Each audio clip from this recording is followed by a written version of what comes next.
नमस्कार किसान भाइयों, स्वागत है आपका अपने YouTube चैनल खेती की जानकारी में। किसान भाइयों, आज के इस वीडियो में हम बात करने वाले हैं कि अगर आपकी सरसों की फसल फूल की अवस्था में है या फलियां बन रही हैं तो आपको किन बातों का ध्यान रखना चाहिए ताकि आने वाले समय पर आपकी सरसों की फसल अधिक से अधिक उत्पादन दे सके। तो किसान भाइयों, मैं हूं देवेंद्र कुमार और आप देख रहे हैं खेती की जानकारी यूट्यूब चैनल पर नए हैं तो चैनल को सब्सक्राइब करें, लाइक करें और शेयर करना ना भूलें। तो चलिए वीडियो को शुरू करते हैं।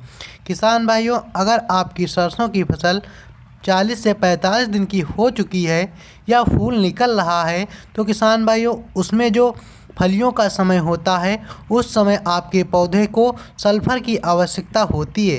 तो किसान भाइयों, अगर आपने पहली सिंचाई के दौरान पर सल्फर का प्रयोग नहीं किया है तो आप जब आपकी फसल में फूल निकल रहा है तो उस समय सल्फर का प्रयोग ज़रूर कर देना चाहिए, क्योंकि किसान भाइयों आने वाले समय पर जब आपकी फसल में फलियां निकलेंगी तो वो सल्फ़र की वजह से अगर आपके खेत में सल्फ़र की कमी होगी तो फलियां कमज़ोर रहेंगी। वैसे किसान भाइयों, जो फलियां निकलेंगी मोटी निकलेंगी और उसमें दाने का भराव भी अच्छा होगा।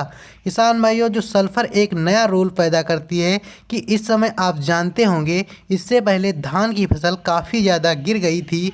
इसीलिए किसान भाइयों, अगर आप सल्फ़र का प्रयोग करते हैं तो हमारे पौधे में जड़ का महत्व बढ़ जाता है और पौधे में संश्लेषित होकर जो क्रियाएं होती हैं वो मजबूत हो जाती हैं। इससे हमारा पौधा खड़ा रहता है।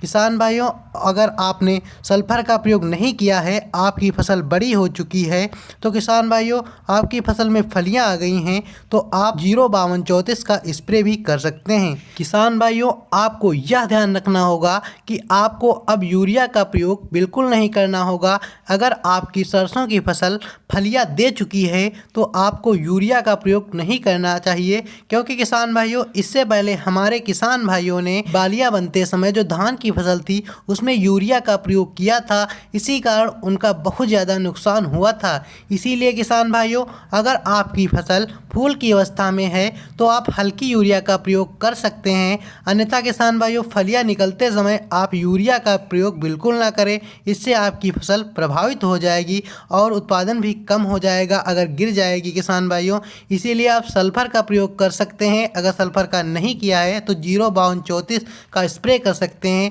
किसान भाइयों, आशा करते हैं जानकारी अच्छी लगी होगी। अगर जानकारी अच्छी लगी है तो चैनल को सब्सक्राइब करें, लाइक करें और दोस्तों के साथ शेयर करना ना भूलें। तो मिलते हैं एक नए वीडियो में एक नई जानकारी के साथ। तब तक के लिए धन्यवाद। जय हिंद, जय भारत, जय जवान, जय किसान।